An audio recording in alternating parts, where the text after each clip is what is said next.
நாட்டுக்கோழி ரசம் செய்ய போகிறோம். அதை இடித்து செய்ய போகிறேன். எப்படி செய்யலான்னு பார்க்கலாம் வாங்க.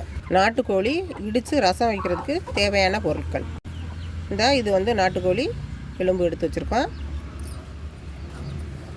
இது மிளகு, சீரகம், சோம்பு 3 அதில் சேர்த்துருக்கு. பூண்டு, கொஞ்சமாக இஞ்சி சேர்த்துக்கலாம்.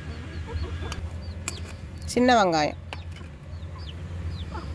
வெங்காயம் ஓரளவுக்கு சேர்த்துக்கணும்.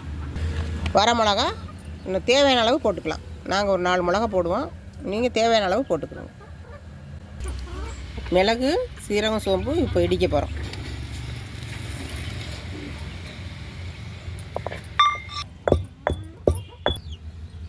ஓரளவு இடித்தாச்சு. கொஞ்சமாக தண்ணி ஊற்றிக்கலாம்.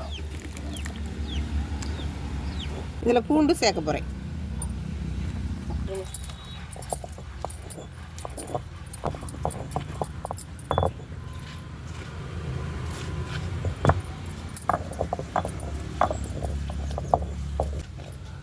இதில் வெங்காயத்தை சேர்த்துக்கலாம்.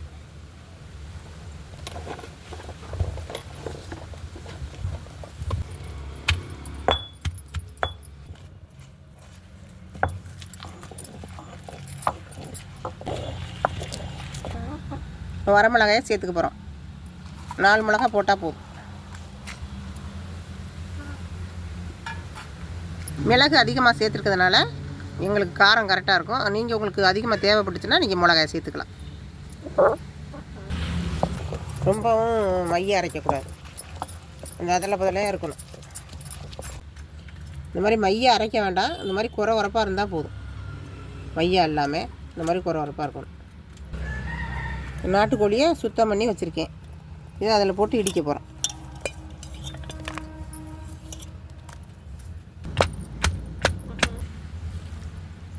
இந்த மாதிரி நச்சு வச்சுக்கிறோம். ரொம்பவும் தூள் இல்லாமல் ஓரளவுக்கு நச்சா போதும். கல்லை கழுவிட்டு அந்த தண்ணியவும் ரசத்தில் ஊற்றிடலாம். நல்லெண்ணெய் ஊற்றி செஞ்சால் நல்லாயிருக்கும். நல்லெண்ணெய் ஊற்றிருக்கேன். சோம்பு,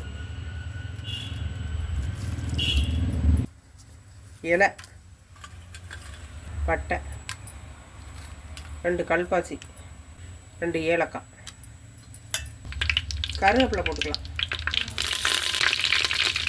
2 பச்சை மிளகாயை கீறிட்டு சேர்த்துருக்கேன். மஞ்சத்தூள் 2 ஸ்பூன்.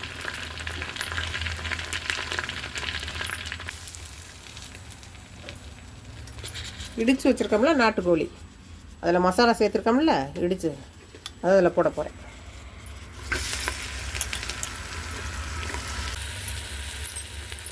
நல்லா 2 பரட்டு பட்டிடலாம்.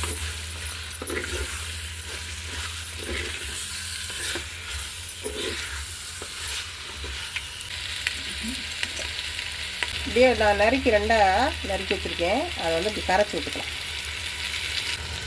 ரொம்ப வதக்கக்கூடாது. வதக்காமல் தண்ணியை ஊற்றிடலாம். கழுவி எடுத்தோம்ல மாவாட்டுற கல்லில், அது இதை ஊற்றுறேன்.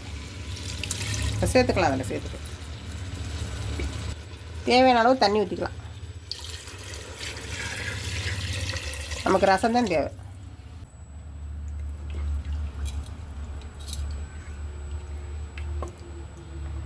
உப்பு கொஞ்சம் கொதித்த பிறகு தான் உப்பு போடணும். ஒரு 1/4 மணி நேரம் வேகட்டும். மூடி வச்சுட்டு நல்லா கொதிச்சிருச்சு. கொஞ்சமாக உப்பு போட்டுக்கலாம். கல் உப்பு.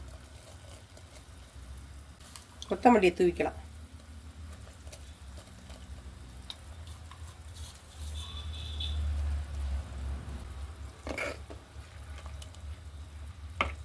கொதிச்சிருச்சு. ரசம் ரெடி ஆயிடுச்சு. நல்லா கொதிச்சு வந்துருச்சு. கூட்டி இடித்து வச்ச நாட்டுக்கோழி ரசம் தயாராகிருச்சு. கோழி நல்லா வெந்திருக்கு. இடித்து வச்ச நாட்டுக்கோழி ரசம் ரெடி ஆயிடுச்சு.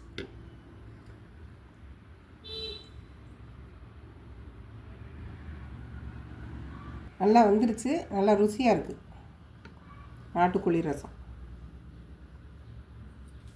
இப்படி உங்கள் வீட்லேயும் செஞ்சு பாருங்கள், நல்லாயிருக்கும். இது பிடிச்சிருந்துச்சுன்னா கமெண்ட் பண்ணுங்கள்.